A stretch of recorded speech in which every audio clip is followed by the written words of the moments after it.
जय श्री राम। हनुमान चालीसा पढ़ते समय भूल कर भी ना करें ये गलतियाँ, वरना उठाने पड़ सकते हैं बुरे परिणाम। भगवान श्री राम के परम भक्त कहे जाने वाले संकट मोचन हनुमान हर घर पूजे जाते हैं। बल और बुद्धि का आशीर्वाद देने वाले बजरंग बली संकट में रक्षा करते हैं। भक्त हनुमान चालीसा और बजरंग बली का पाठ करके हनुमान जी की पूजा आराधना करते हैं। यूं तो हनुमान चालीसा मंगलवार और शनिवार को पढ़ी जाती है, लेकिन कुछ भक्त रोज हनुमान चालीसा का पाठ करते हैं। कहा जाता है कि हनुमान चालीसा का पाठ करने से संकट दूर होते हैं और साधक भय मुक्त होता है। इसके साथ साथ जातक पर बजरंग बली की कृपा बनी रहती है। इतनी ही नहीं, हनुमान चालीसा का पाठ करने वाले पर भगवान राम और शिव पार्वती की भी कृपा बरसती है। लेकिन कम ही लोग जानते हैं कि हनुमान चालीसा का पाठ करने के भी कुछ खास नियम होते हैं। ऐसी मान्यता है कि हनुमान चालीसा के नियमित पाठ से भगवान प्रसन्न होते हैं और समस्त कष्टों से मुक्ति दिलाते हैं। हनुमान चालीसा में लगभग 40 चौपाइयाँ शामिल हैं। ऐसी मान्यता है कि यदि कोई व्यक्ति हनुमान चालीसा का पाठ करते समय सभी नियमों का पालन नहीं करता है तो उसे पूजा का पूर्ण फल नहीं मिल पाता है। अगर आप हनुमान चालीसा पढ़ते समय एक छोटी सी भी गलती कर देते हैं तो आपको पूजा का फल प्राप्त नहीं होता है। इस वीडियो में मैं आपको बताऊंगी कि हनुमान चालीसा पढ़ते समय कौन सी गलतियां भूल कर भी नहीं करनी चाहिए। लेकिन उससे पहले अगर आप भी चाहते हैं कि भगवान बजरंगबली जी का आशीर्वाद आप पर बना रहे तो इस वीडियो को एक लाइक करें और चैनल को सब्सक्राइब कर लें और कमेंट में जय श्री राम जय बजरंगबली लिखें। जय बजरंगबली जय श्री राम जरूर लिखें। चलिए जानते हैं हनुमान चालीसा पढ़ते समय कौन सी गलतियां भूल कर भी नहीं करनी चाहिए।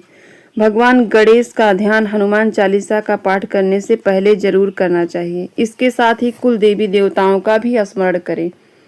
ऐसा करने से आपको अधिक फल की प्राप्ति होती है। आवाहन हनुमान चालीसा का पाठ करने से पहले कई लोग भगवान हनुमान और भगवान श्री राम जी का आवाहन करके पाठ नहीं करते हैं तो आपको पूजा का फल प्राप्त नहीं होता है। नंबर 3, सूतक काल परिवार में जब किसी इंसान की मौत हो जाती है तो वहाँ सूतक काल मान्य रहा है। जब तक यह सूतक काल रहता है तब तक हमें हनुमान सहित किसी अन्य देवी देवता की पूजा अर्चना नहीं करनी चाहिए। इस दौरान मंदिर में भी प्रवेश नहीं करना चाहिए, इसीलिए सूतक काल में हनुमान चालीसा का पाठ नहीं करना चाहिए। नंबर 4, जल्दबाजी में ना करें। जब आप हनुमान चालीसा का पाठ करते हैं तब आपको कभी भी जल्दबाजी नहीं करनी चाहिए और कभी भी इसके किसी श्लोक का उच्चारण गलत तरीके से नहीं करना चाहिए। इसका पाठ हमेशा धैर्यपूर्वक करना चाहिए, नहीं तो आपको पूजा का फल प्राप्त नहीं होगा। नंबर 5, बेईमानी और कपटी से दूर रहें। हनुमान चालीसा पाठ करने वाले लोग को बेईमान और मन से कपट रखने वालों की संगति में रहने से बचना चाहिए। ऐसे लोगों को ईमानदारी के साथ अपना जीवन यापन करना चाहिए और नियमित तरीके से भगवान की पूजा और अर्चना करनी चाहिए। नंबर 5, पराई स्त्री से दूर रहें। यदि कोई व्यक्ति हनुमान चालीसा का पाठ करता है, उसकी शादी हो रखी या फिर शादी नहीं हो रखी है तो उस व्यक्ति को पराई स्त्री से दूर रहना चाहिए, क्योंकि शादी से पहले सभी स्त्रियां पराई होती हैं। यदि कोई स्त्री व्यक्ति हनुमान चालीसा का पाठ करता है तो उसको इस बात का जरूर ध्यान रखना चाहिए। नंबर 7, किसी बीच की चौपाई से पाठ शुरू करना ज्योतिष मान्यताओं के अनुसार गलत है। जब कोई व्यक्ति सही तरीके से हनुमान चालीसा करता है तो उसे बहुत लाभ होता है। वहीं आपको कभी भी चालीसा का पाठ बीच की किसी चौपाई से नहीं करना चाहिए।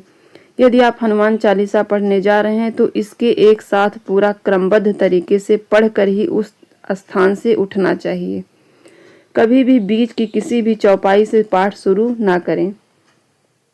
नंबर 8, तामसिक भोजन और मदिरा का सेवन। यदि आप हनुमान चालीसा का पाठ करते हैं तो सुनिश्चित करें कि आपको भूलकर भी तामसिक भोजन और मदिरा का सेवन नहीं करना चाहिए। ऐसा करने से हनुमान जी के क्रोध का पात्र बन सकते हैं। हनुमान जी बाल ब्रह्मचारी हैं और हमेशा तामसिक भोजन से दूर रहे हैं, इसीलिए आपको इस बात का जरूर ध्यान रखना चाहिए। नंबर 9, पवित्रता। हनुमान चालीसा के पाठ के दौरान ब्रह्मचर्य, पवित्रता, शुद्धता, साफ सफाई का विशेष ध्यान कई लोग नहीं रखते हैं। महिलाएं यदि हनुमान चालीसा का पाठ कर रही हैं तो उन्हें इस बात का विशेष ख्याल रखना चाहिए कि वे उन्हें टच ना करें। कई लोग यह गलती करते हैं, इसीलिए आप लोगों को इस बात का विशेष ध्यान रखना चाहिए। नंबर 10, दीपक। हनुमान चालीसा के पाठ के पहले दीपक प्रज्वलित जरूर करना चाहिए। दीपक में जो बाती लगाई जा रही है वह भी लाल सूत यानी लाल धागे की होनी चाहिए। किसी भी स्थल पर पूजा करने से पहले दीप जरूर प्रज्वलित करें। हनुमान जी के पूजा के दौरान जो दीपक जला रहे हो उसमें चमेली का तेल या शुद्ध घी का तेल होना चाहिए। हनुमान चालीसा पाठ के दौरान सिर्फ एक वस्त्र पहनकर ही चालीसा का पाठ करें या उनकी पूजा करें। नंबर 11, खुद के नाम का उच्चारण। यह भी मान्यता है जहाँ पर लिखा है कि तुलसीदास सदा हरिचेरा, कीजय नाथ हृदय माह डेरा। तुलसीदास की जगह आपको अपने नाम का उच्चारण करना चाहिए। कई लोग यह गलती करते हैं, इसीलिए उन्हें लाभ प्राप्त नहीं होता है। नंबर 9। नंबर 12, आसन। भगवान हनुमान जी की मूर्तियां चित्र को लकड़ी के काठ पर लाल कपड़ा बिछाकर स्थापित करें और खुद कुश के आसन पर भी बैठकर हनुमान चालीसा का पाठ करें। नंबर 13, किसी से झगड़ा ना करना। यदि आप हनुमान चालीसा का पाठ करते हैं तो ध्यान रखें कि आपको भूल कर भी किसी निर्बल को सताना नहीं चाहिए। किसी से व्यर्थ में झगड़ना नहीं चाहिए। यदि आप भी हनुमान चालीसा का पाठ करते हैं तो इसका ध्यान रखें। आपको किसी का भी अपमान नहीं करना चाहिए। किसी के लिए भी अपशब्दों का प्रयोग नहीं करना चाहिए। नंबर 14, साफ तन और मन से पाठ करना। ऐसा माना जाता है कि यदि आप घर में हनुमान चालीसा का पाठ करते हैं तो हमेशा शुद्ध तन और मन से ही मंदिर में दीपक प्रज्वलित करके भगवान हनुमान जी का ध्यान करते हुए पाठ करें। अगर आप ऐसा नहीं करते हैं तो आपको पूजा का फल प्राप्त नहीं होगा। नंबर 15, जीवन साथी को छोड़कर किसी अन्य रिश्ते के में बंधना। यदि आप विवाहित हैं और हनुमान चालीसा का पाठ करते हैं तो आपको जीवन साथी के अलावा किसी और से रिश्ते जोड़ने की बात नहीं सोचनी चाहिए। ऐसा करने वालों को कभी भी हनुमान चालीसा के शुभ फल नहीं मिलते हैं। नंबर 16, गरीबों और जानवरों को सताना नहीं चाहिए। यदि आप घर की समृद्धि के लिए हनुमान चालीसा का पाठ करते हैं तो भूल कर भी किसी जानवर और गरीब को न सताएं। ऐसा करने से पूजा का फल नहीं मिलता है और घर में अशांति बनी रहती है। नंबर 17, कोई अपराध ना करें, कोई झूठ ना बोलें। यदि आप हनुमान चालीसा का पाठ करते हैं तो आपको किसी भी प्रकार का अपराध नहीं करना चाहिए। आपको किसी के साथ छल कपट करने से भी बचना चाहिए और झूठ नहीं बोलना चाहिए, नहीं तो भगवान हनुमान जी आपसे नाराज हो सकते हैं। नंबर 18, हनुमान चालीसा का पाठ करने के लिए समय निर्धारित करना चाहिए। कई लोग जब उनका मन करता है तब हनुमान चालीसा का पाठ करते हैं और जब मन करता है तब नहीं। यह गलती कई लोग करते हैं, इसीलिए आप लोगों को हनुमान चालीसा का पाठ एक ही समय पर करना चाहिए। नंबर 19, स्थान। हनुमान चालीसा एक पवित्र जगह पर बैठकर ही करनी चाहिए, खासकर या तो आपके घर के पूजा स्थल पर, मंदिर में, तीर्थ क्षेत्र में या पहले से नियुक्त साफ सफाई करके पवित्र की गई जगह पर। हर कहीं या सड़क पर इसका पाठ नहीं करना चाहिए। नंबर 20, कई लोग हनुमान चालीसा का पाठ तो करते हैं लेकिन उसके दोहे नहीं पढ़ते हैं, जो हनुमान चालीसा का ही एक अंग है। इसीलिए आप लोगों को हनुमान चालीसा के साथ साथ दोहे भी जरूर पढ़ना चाहिए। नंबर 21,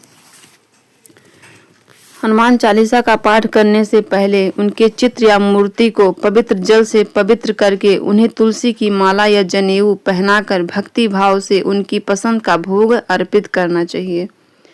नंबर 22, मध्यम स्वर। कई लोग हनुमान चालीसा का पाठ ऊंचे स्वर में अशुद्ध उच्चारण के साथ करते हैं और एकदम नीचे स्वर में इसका पाठ करते हैं। यह गलती सभी करते हैं, इसीलिए आप लोगों को हनुमान चालीसा का पाठ मध्यम स्वर में ही करना चाहिए।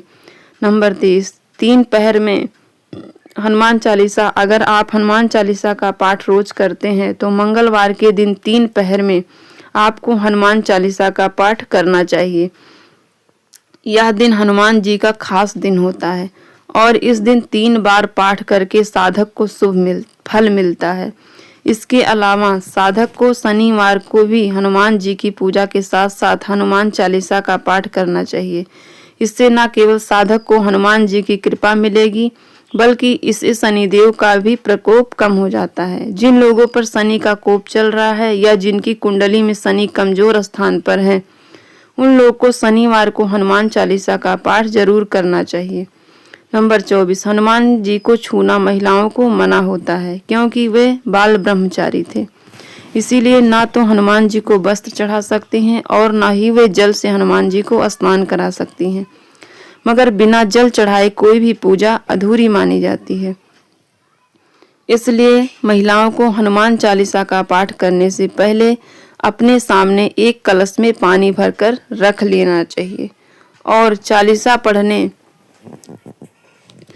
के बाद उस जल को प्रसाद के रूप में ग्रहण कर लेना चाहिए। नंबर 25, सोने से पहले हनुमान चालीसा का पाठ करने से जीवन में कई तरह के संकटों से मुक्ति मिलती है और आसपास का वातावरण भी सही रहता है। ऐसी मान्यता है कि हनुमान चालीसा का पाठ अगर रात के समय किया जाए तो इससे हनुमान जी की सिद्धियां मिल सकती हैं। इसीलिए हनुमान चालीसा का पाठ केवल इसी समय पर ही करें। नंबर 26, सुबह स्नान के बाद हनुमान चालीसा का पाठ। हनुमान भक्त को सुबह स्नान करने के बाद ही हनुमान चालीसा का पाठ करना चाहिए। आप संध्या काल के समय भी हनुमान चालीसा पढ़ सकते हैं। हनुमान चालीसा का पाठ रात के समय भी कर सकते हैं। अगर वीडियो अच्छी लगी हो तो लाइक, शेयर और सब्सक्राइब जरूर करें। धन्यवाद। जय श्री राम, जय बजरंगबली।